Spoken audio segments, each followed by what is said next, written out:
Hi, folks, and welcome to the SCV Leadership and Business Solutions and our weekly podcast. I'm Paul Raggio. And I am Lisa Raggio, and we are here today, tomorrow, and in the future to help you find your way to best leadership and business practices.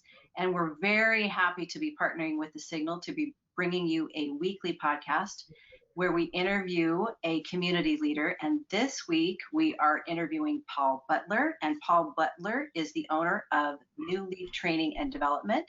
And we're excited to learn from him, specifically in regards to time management, but I know he's going to have a wealth of other information to provide as well. And I get a lot of questions about our name, One True North. So in this podcast, I wanted to talk a little bit about that and how we arrived at it. So One True North is also called the geodetic north, and it's the direction along the Earth's surface towards the geographic North Pole or true North Pole. And it differs from magnetic north and grid north in that the direction northwards along this grid lines of the map and the way it's projected. So on maps published by the Geological Survey, true north, and there is only one true north, is marked with a line terminating in a 5-pointed star. You'll see that on our logo, otherwise known as the North Star.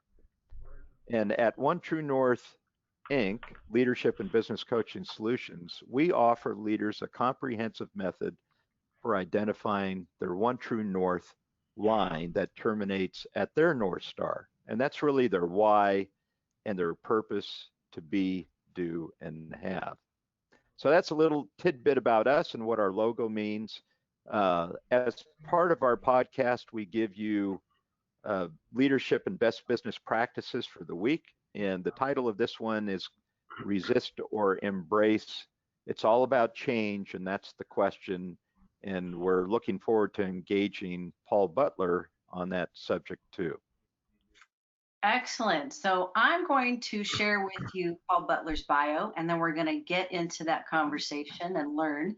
Paul jointly owns New Leaf Training and Development, a staff training and leadership company headquartered in Valencia with a second office in Orlando, Florida. Prior to starting New Leaf in 2006, he previously served in senior leadership positions with Hilton and Marriott hotels in Europe as well as North America. Originally from England, Paul is a member of the Chartered Institute of Management Accountants and the Chartered Global Management Accountants. Married since 1994, Paul and his wife Gaynor have 2 adult children, Brody and Henry. And with that, we welcome Paul. And we always start with why, Paul Raggio and I, my brother and business partner. So we'd love to hear from you to kick it off. What is your why, and why did you create New Leaf Training and Development? Well, first of all, Paul and Lisa, I'm delighted to be joining you today.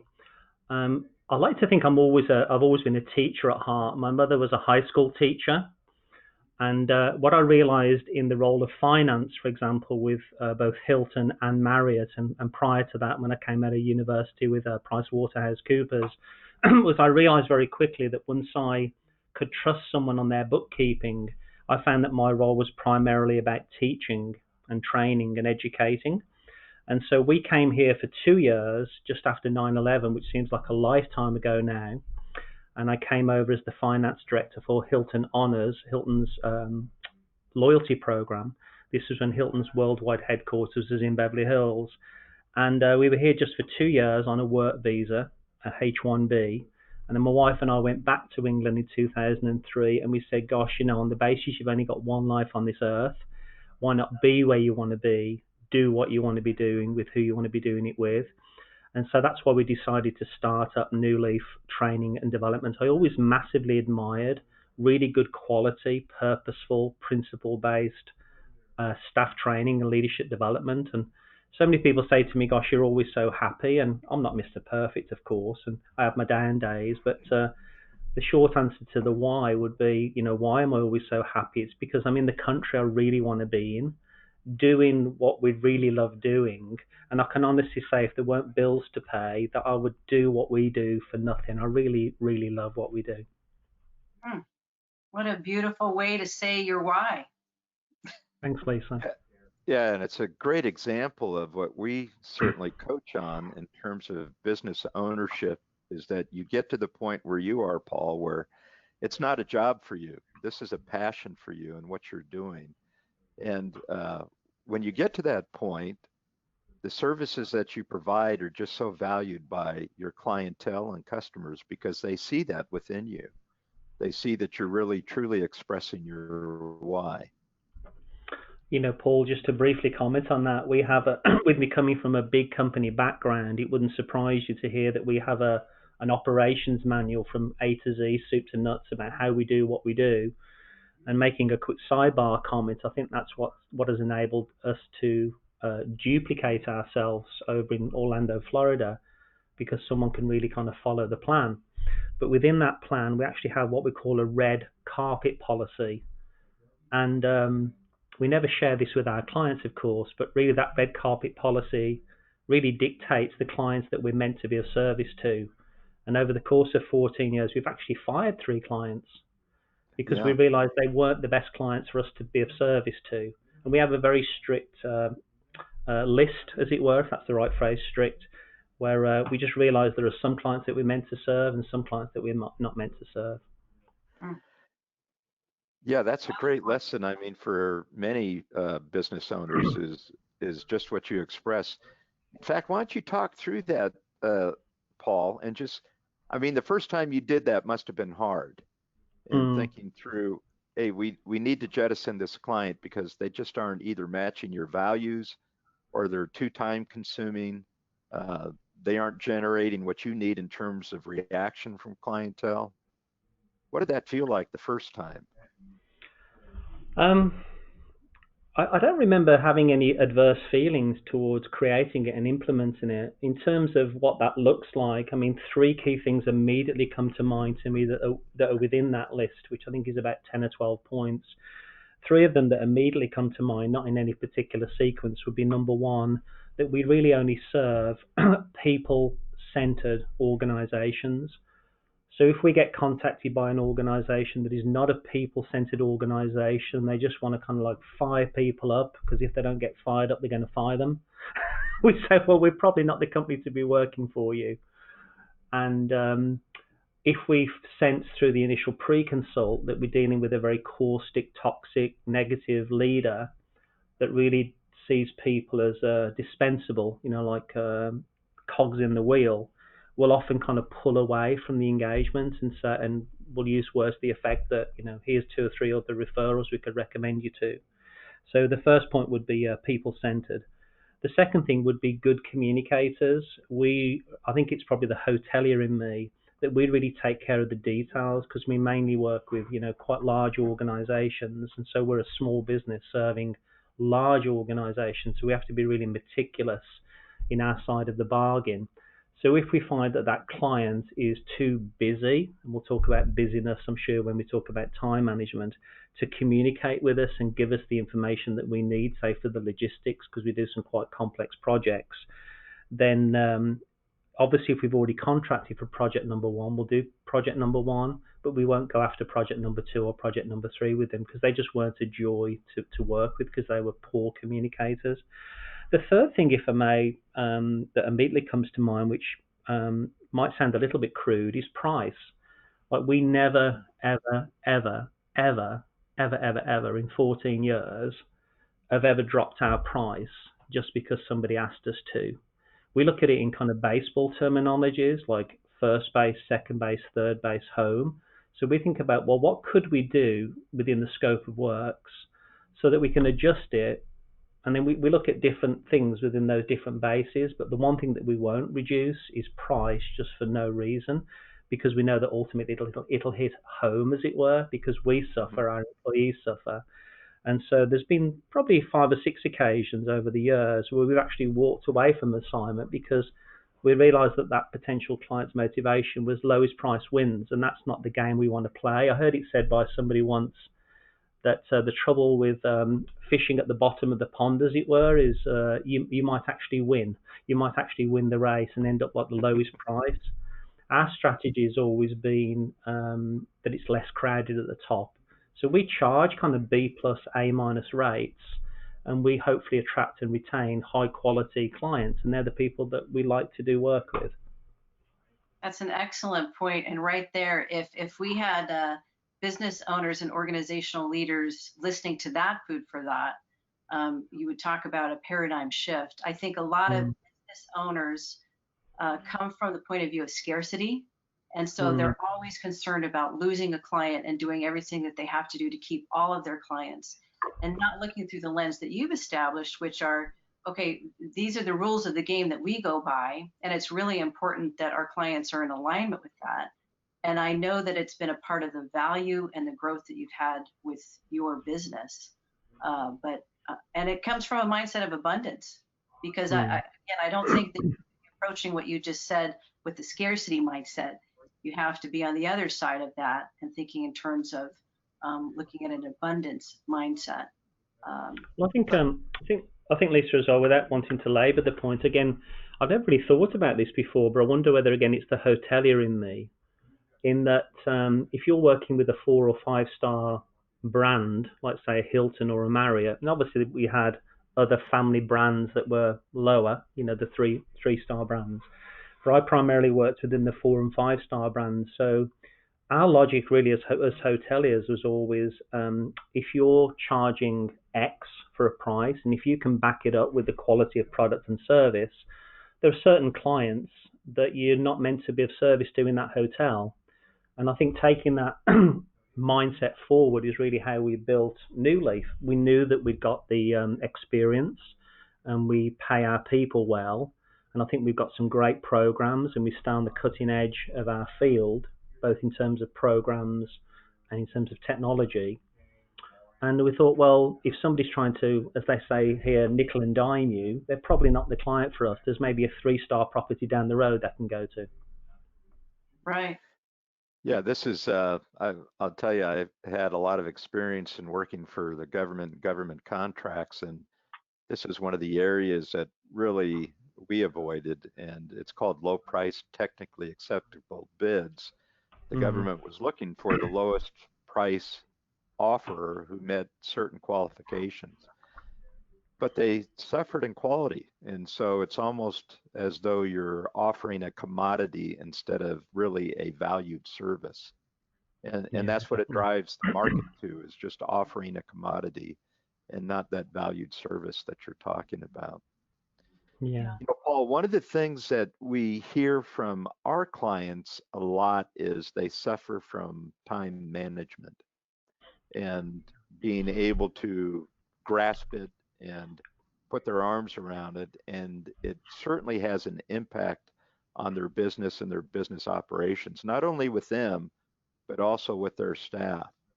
And your team has a lot of expertise in this area. It would be helpful if you Mm. were able to share some of that. No, that's top secret. I'd, ha- I'd have to shoot you if I told you this, Paul. Okay. You're always No, guaranteed a laugh when you are having a conversation with Paul Butler. You're always guaranteed a laugh. Always. I think PR and I, we separated at birth. We're like brothers from different mothers in different parts of the world. I haven't known Paul for very long, but I like him very much. And you're okay as well, Lisa. You're okay. Thanks. You're okay. I think if I could, Paul and Lisa, just some thoughts that immediately come to mind to me based on the program that we've created. And obviously, we customize it for different clients, in that all of our work is based upon principles. And you know this, obviously, doing what you guys do so well, that principles are different to techniques. So we really don't teach techniques. And without being too deep about it, I mean, I'm no philosopher. I'm a recovering accountant, But techniques are very temporal. They come in and out of fashion, and we all know the different techniques, like the feedback sandwich and all that stuff. But people can see through those techniques. So our work is all based upon principles, and principles, of course, are those things that are universal. They're objective. They exist with or without our permission. They're external to us. I mean, gravity, of course, is a great example of a natural law of a principle that you can say you don't agree with gravity, but if you jump off the top of a building, gravity will soon prove itself. my point being is that when it comes to, say, time management, it's actually a dichotomy, isn't it? It's an oxymoron, because you can't manage time. I mean, as the proverb says, time marches on and waits for no one. So we can't manage time. Really, at best, all we can do is really manage our priorities. And when you made your opening comments, Paul, about why you chose One True North as a company, I guess really if you were to categorize our paradigm, as Lisa said, the pattern, the mental map, the window through which we see the world when it comes to, say, time management, it really would be in the realms of people like Stephen Covey's work in terms of being really clear on your priorities. And so when we talk about, say, One True North, I think it's very powerful as an individual to be thinking about what is your one true north in, say, the different roles that you have in life. So I've noticed, for example, that people get kind of frenetically busy because they're not really clear on their roles and they're not really clear on their priorities. So one of my first top tips when we do our time management program is really looking at taking some time to be really clear on the roles that you have in life and what are your high priorities within those roles. On a personal level, because we kind of practice what we preach, whenever I do my weekly planning, I always do my weekly planning before the week begins. So for me, I just take probably an hour on a Saturday morning, very early on a Saturday morning, and I'll look at the week ahead. And the first thing I'll do is I'll actually look back at my personal mission statement. And I've mapped out in this little one sheet personal mission statement, which obviously I'm always refreshing and refining, the different roles that I have in life, obviously as a business owner, as a husband, as a father, and obviously my relationship with our children has changed now since they've become grown adults, and other roles that I have within life. And I think, well, I'll glance back at the goals that I've set for this year, and then I make sure that I'm executing upon those goals in the week ahead, because obviously weeks become months, months becomes years, and years become a lifetime. So I think just my first response to your question would be that I've found that people that really struggle with time management is they're not really clear on where they're going. There's that old famous line, isn't there, in Lewis Carroll's work, in Alice in Wonderland, when one of the characters said, where are you headed? And the other character says, well, I'm not quite sure. He says, well, any road will get you there. Yeah. Agreed. And I think, Paul, when you're talking, what came to mind is that techniques are transactional, principles are transformational. And if we're really going to make a commitment to time management, we have to really swallow that and live our priorities. And I know I'll just, again, we promise authentic conversations, right? So these are unscripted, and part of my time management journey is to really live my priorities and not looking at our budget. Show me a budget and you'll see people's priorities, whether that's a time budget or your financial budget, but really living my priorities in looking at the time I spend with my family, the time I spend with my children, and then work, and trying to be congruent with all of that. And you wrote a great article. I just want to draw people's attention to it. In the Signal on October 24th, there was an article that you published, or that the Signal published, in regards to time management. And you were talking about this, managing priorities versus time, commitments being at the top of the list. And I'm mindful of so many of us have created these elaborate to-do lists, but very little to achieve lists, and living the priorities as well. If I could respond to that, Lisa, a couple of things that immediately come to mind there is that I tend to think that where I think most people struggle with time management is where they really focus on three people: me, myself, and I. And the trouble with busy people is they have no time for other people. And I always think it's interesting, if you look at the Chinese symbol for the word busy, it's actually two words, which is death to the heart. So when we go around saying, I'm busy, I'm busy, I'm busy, I mean, I love America, but it's a very young country. I love Western Europe, but it's relatively a young country compared to, say, China. And I think the Chinese are onto something. They're saying that when we run around telling people how busy we are, it's almost like kind of death to the heart. Like we're losing our sense of direction, our sense of purpose. So you mentioned in that article how we speak about commitments.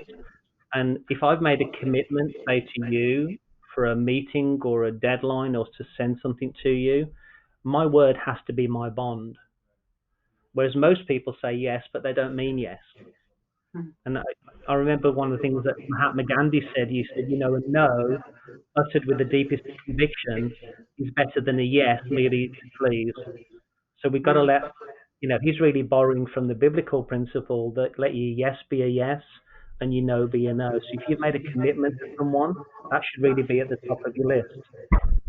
In the workplace setting, then, clients would then be, on that list if that's separate to a commitment I've made to a client. And then it might be sales pursuits. And because we're such a people-centered organization, of course, with our employees, we would then have any commitments we've made to our client partners, as they call them, our employees, things that we need to do to take care for them. Paul, we've had some conversations about financial planning and some of those things that are required for businesses to do.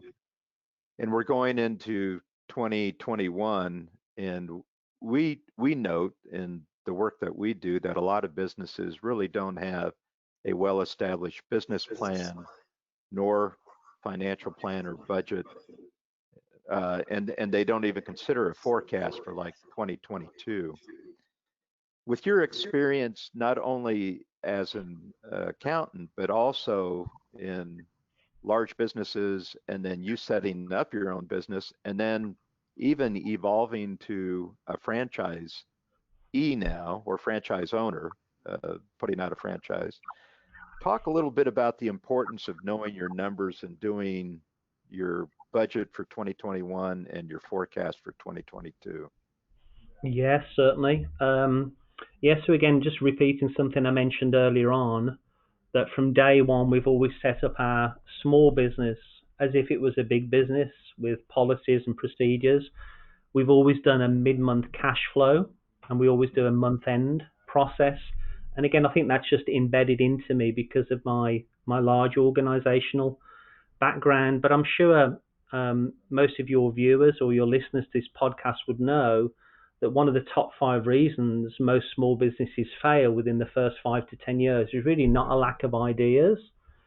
It really is a lack of business smarts, and that's sometimes expressed in different ways. Could be business acumen or business financial intelligence. But I found that most small business owners really don't have a head for the numbers. Now, even though I'm a chartered accountant, which is an international version of a CPA, I knew from day number one that if I focused on the books, we wouldn't eat. I had to reinvent myself to become a salesperson. And because I've always enjoyed being with people, I never think about myself as a salesperson. I just kind of help people by just positioning our products and services to really be of service to their particular solution. And all of our works come by referral.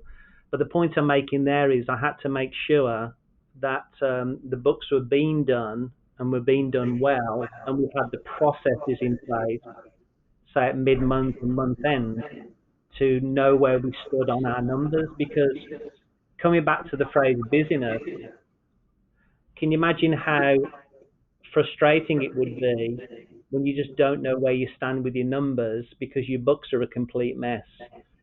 Our CPA that we use, because we use a CPA firm to do our obviously our year-end tax information, and obviously there's that level of complexity now with us having the franchisee over in Florida, is he said the amount of times he has small business owners just turn up with like a plastic bag full of receipts. I mean, can you just imagine trying to work and grow a business in that chaos? I just couldn't imagine that. Well, we not only imagine it, we see that, and it's one of the first things that we look at when we're dealing with businesses is asking to look, how are they budgeting? How are they forecasting for the future? And how is that aligned with any of their dreams, vision, mission, goals, objectives, any one of those things? It becomes really important. Mhm. Yeah. But Well, this gets into the next. Go Go ahead. ahead, Lisa. We're the brother sister duo, so we're looking at each Yeah. other. Who comes next?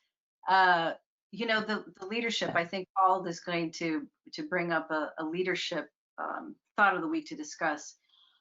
Before we do that, Paul Butler, what we hear a lot of times too in regards to businesses, and especially this, I think applies to the work that we've heard in regards to the millennials and Gen Z, that there's a lot of information that they have, a lot of good insight and technology or their subject matter expertise, but not a lot in regards to leadership development. And it's something that Paul and I are so passionate about. And we also see this significant opportunity right now in our world, quite frankly, is to pay attention to leadership and growing the muscle of good leadership.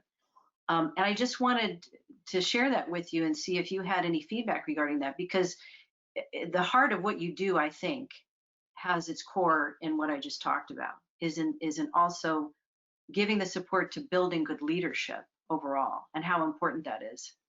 Mm. Yes, a couple of thoughts that immediately come to mind to me is that first of all, I'm always amazed when people use the phrase manager or management. As I'm sure you guys know, that management is really or manager is really an industrial age term.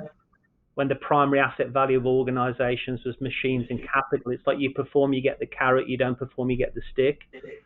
And we really don't manage people. One of the questions that I've asked all over the world is, who here by show of hands likes to be managed? Because people don't like to be managed. We manage things, but the thing with things is they don't think. When you're dealing with a human being that's really four-dimensional, the body, the heart, the mind, and the spirit, we lead them, and the commodity that we're dealing with is trust. And so trust is easy to say, not hard to do, but trust is really character and competence. So if someone's a person of high character and they're a person of high competence, we tend to trust them, we'll follow them. So one of the things that we often say with the work we do is that we really have to manage ourselves. And if we're really good at managing ourselves, we might be given that noble, honourable responsibility to have formal, explicit authority over others, which is really called leadership. My final response to that question would be, I remember my parents saying to me when I was about 17 or 18, I didn't know what I wanted to do for university. And they said two things to me. The first thing they said was, get rid of the mullet. I said, it's awesome. It's like business at the front and party at the back. I said, no, get rid of the mullet, sunshine. That's not going to work. The second thing they said that was more profound was, they said, you're never going to be able to lead others until you can manage yourself.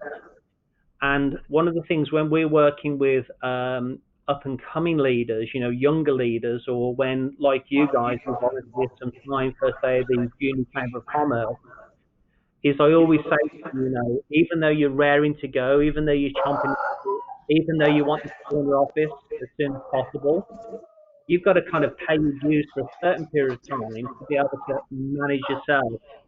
Because unless you prove that you can manage yourself, you're not going to be given the opportunity to lead others. Right. Yes. Thank you. Well, that's truly authentic. That's my little beagle in the background guarding the house. But this is a great opportunity to kind of change to the leadership tip of the week, and it's really about resisting or embracing change. And we certainly see a lot of that right now with the pandemic going on, and we're hearing a lot of people, whether neighbors, kids, friends, business owners, leaders, public officials, all saying they can't wait to get back to normal.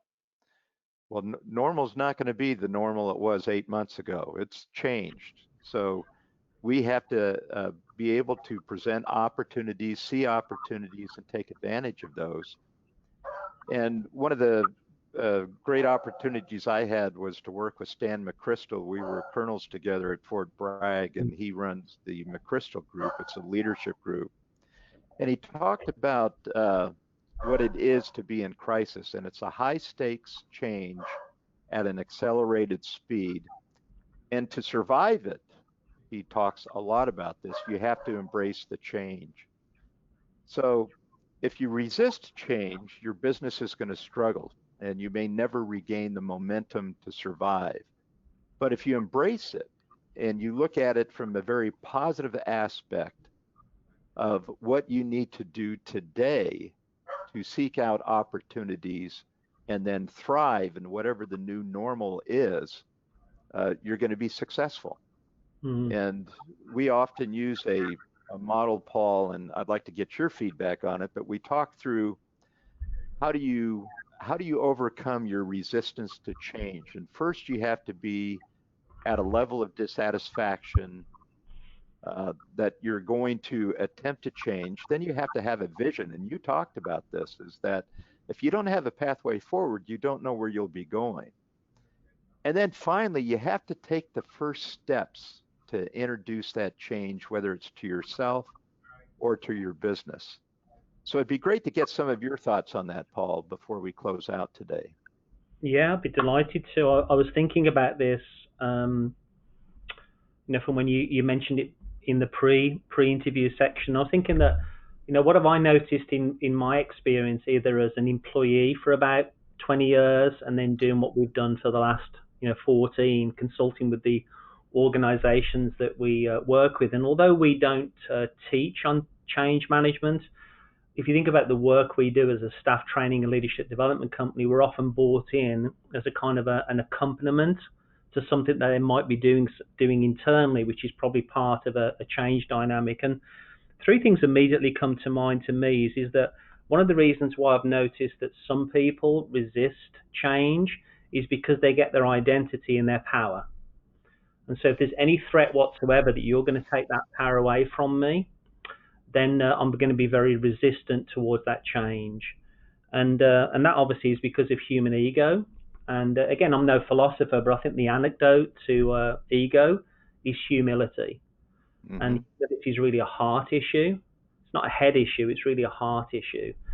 So easy to say, but hard to do. I found that people that are more relaxed, or using Lisa's word, abundant about change, is really where their heart is in the right place, as we say about people, and there's really a humility to kind of roll with it.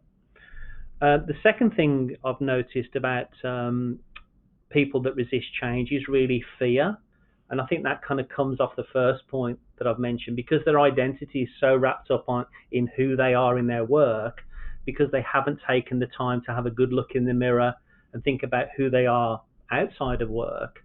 Their highest identity is their work.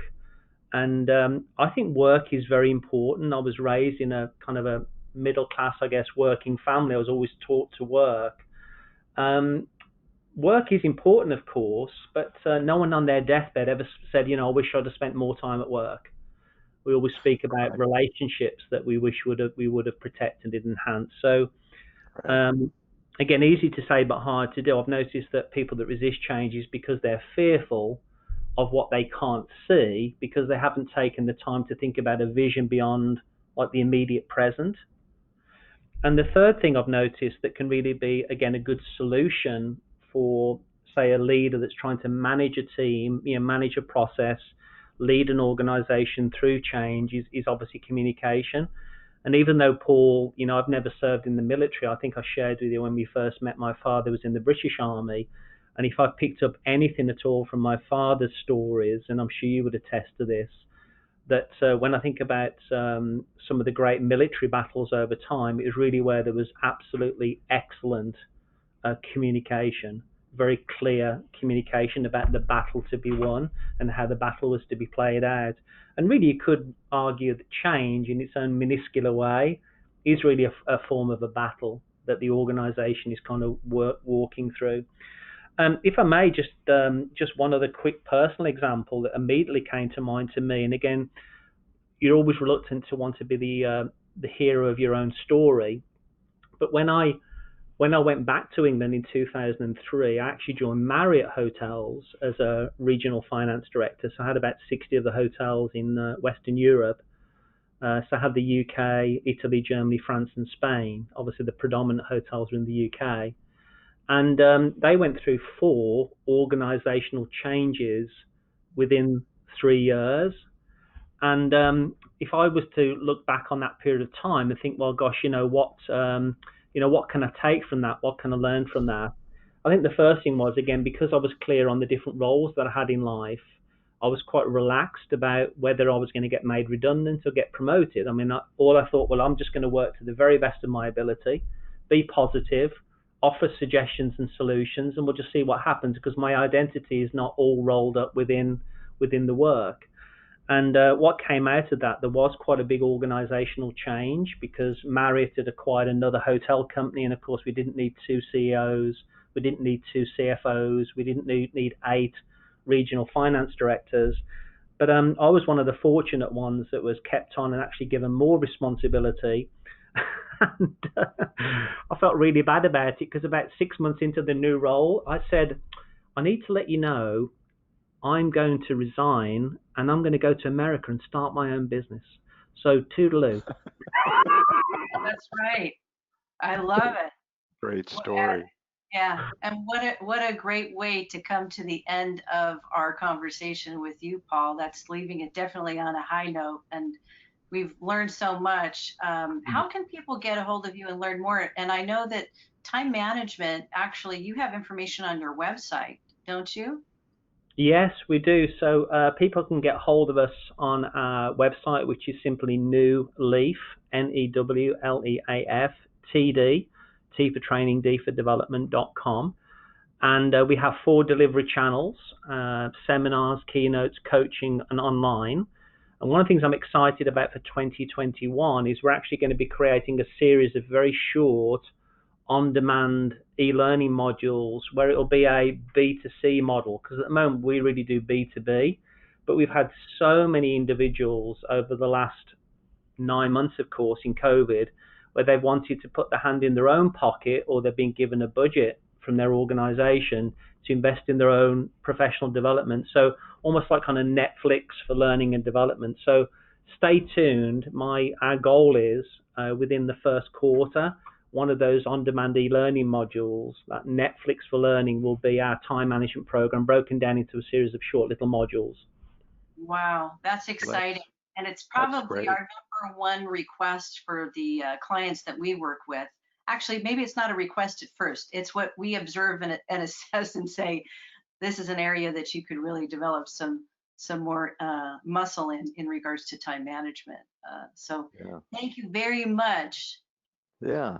Hey, one thing we wanted before we close is that Paul and I co-chair the Small Business Roundtable for the Chamber of Commerce. It's a great opportunity for business owners to engage, and you need to be a chamber member, but we'll tee up a particular subject with an expert coming in and talking, and then a lot of it is discussion and you gain lessons learned.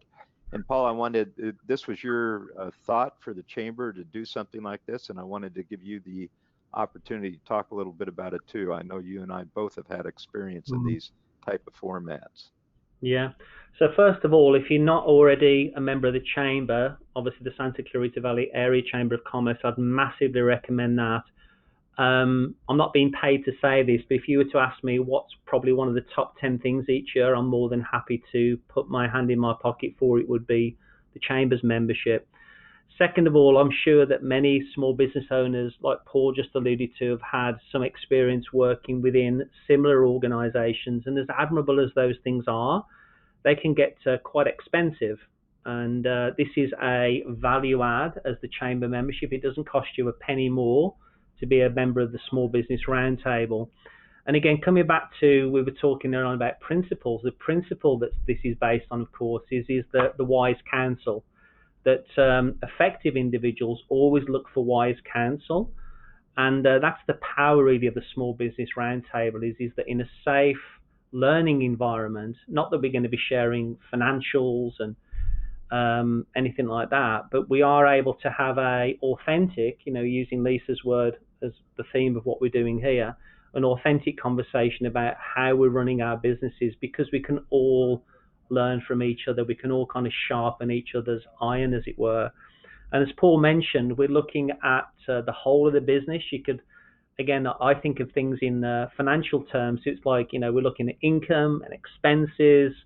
We're looking at assets and liabilities and everything that wraps around that, whether it's marketing, whether it's administration, whether it's leadership of people, employer relations matters, other legal aspects, even franchising. Not that that's obviously everyone's dream as a small business owner, but obviously it's a great way to grow your business through others. And so I'd massively recommend that you consider that Small Business Roundtable. I know PR and I are very excited about that. And it's the second Friday. It's scheduled the second Friday of every month, and it runs from 7 to 8:30. So it should not interfere with your workday. And it truly will be a very valuable opportunity for chamber members to attend and gain some insight and best business practices and leadership tips. Yeah, and because if I may, I'd like to share this recording afterwards with family and friends over in England. When PR says scheduled, it means scheduled. Very good. Thanks, Paul. Bilingual. Love it. Well, Paul Butler, you made this another great conversation with a lot of fun, because you always do. And before we close out, what we do every single week is we shine a spotlight on a local business. And it's our way of making sure that our community is aware of all the businesses that are out there that can be helping us at this time. So with that, this business spotlight is on branded translations. And branded translations was started in 2011 by two partners who were looking for a better way to localize marketing and advertising content with a passion for languages and global brand marketing expertise. They have successfully helped corporations and ad agencies engage multicultural audiences for nearly a decade. And their translation services for marketing and advertising communications are done by specialized linguists in any language, and they're looking at product literature, website content, annual reports, press releases, sales presentations, and so on. So check them out. Their website is brandedtranslations.com, very easy. And as we sign off, Paul and I want to thank everybody for listening. Paul Butler for being our guest today. You can find out more about One True North at onetruenorthcoach.com. And we have a COVID-19 resource page in which we have a lot of good substantive content that our business owners and organizational leaders or anyone can look at to help them navigate through our unprecedented times. And you can find out more about our North Star, our why, who we are, what we do, how we serve, our vision, mission, purpose, and we make it easy for you to click on the homepage if you'd like to get a complimentary business diagnostic. That's where Paul and I would assess your business and ask you really good questions that you can think about so that you can get beyond surviving and thrive in 2021. And also, lastly, you can always go to our One True North Facebook and LinkedIn pages as well, where we have our articles that we post. We share this podcast, and we share other information that is going to be really helpful for all of you as well. So with that, thank you all, and we look forward to next time. Thank you, guys. Thank you, Paul.